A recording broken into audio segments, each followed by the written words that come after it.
Good morning friends. આજે આપણે ધોરણ 10ના ચેપ્ટર નંબર 3 દ્વિચલ સુરેખ સમીકરણ યુગ્મમાં જે ઉંમર સંબંધિત એક્ઝામ્પલ પૂછાય છે એના વિશે અભ્યાસ કરીશું। સ્વાધ્યાય 3.3 એક્ઝામ્પલ નંબર 2। તો એમાં રકમ છે 5 વર્ષ પહેલાં નૂરીની ઉંમર સોનુની ઉંમરથી 3 ગણી હતી। 10 વર્ષ પછી નૂરીની ઉંમર સોનુની ઉંમરથી 2 ગણી થશે। તો નૂરી અને સોનુની વર્તમાન ઉંમર કેટલી થશે? તો આ ટાઈપના એક્ઝામ્પલ જેમ પૂછાય છે એમાં કોઈ બે મિત્રોની વાત હોય, પિતા પુત્રની વાત હોય, માતા પિતાની વાત હોય કે ગમે તે હોય, તો એમાં ઉંમર ધારી લેવાની અને એ કઈ ઉંમર ધારશું? વર્તમાન ઉંમર। તો ધારો કે નૂરીની વર્તમાન ઉંમર x વર્ષ અને સોનુની વર્તમાન ઉંમર y વર્ષ। કોઈ પણ એબીસીડીના અક્ષર અહીંયા લઈ શકો છો ધારવા માટે। હવે બીજું એ ધ્યાનમાં રાખવાનું છે મેન વસ્તુ કે પહેલાં અને પછી જ્યારે પણ પહેલા શબ્દ હોય તો જેટલા પહેલાં હોય એમાં માઇનસ આવશે અને પછી તો જેટલા પછી હોય એટલા પ્લસ થશે। તો અહીં આપણે જોઈએ 5 વર્ષ પહેલાં નૂરીની ઉંમર સોનુની ઉંમરથી 3 ગણી હતી। તો કેટલા વર્ષ પહેલાંની વાત છે? 5 વર્ષ। તો જે પણ ઉંમર ધારી છે એ બંનેમાં -5 થશે।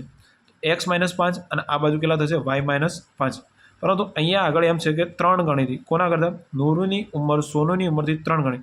તો જેના કરતાં 3 ગણી હોય એના સાથે 3 ગુણાશે। તો x -5 બરાબર 3 કૌંસમાં y -5।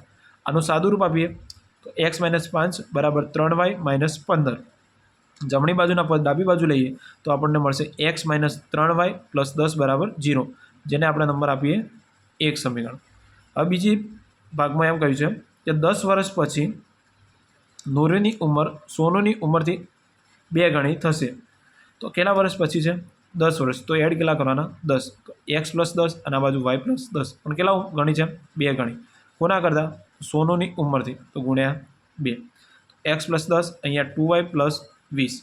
જમણી બાજુના પદ ડાબી બાજુ લઈએ તો આપણને મળે x - 2y - 10 બરાબર 0, સમીકરણ નંબર 2।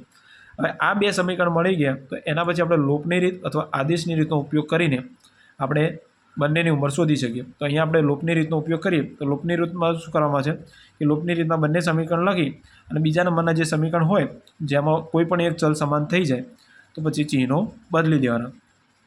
તો પ્લસનું માઇનસ, માઇનસનું પ્લસ અને માઇનસનું પ્લસ। તો આ x આપણા કેન્સલ થશે કારણ કે ઉપર x પ્લસ હતા, નીચે x માઇનસ હતા।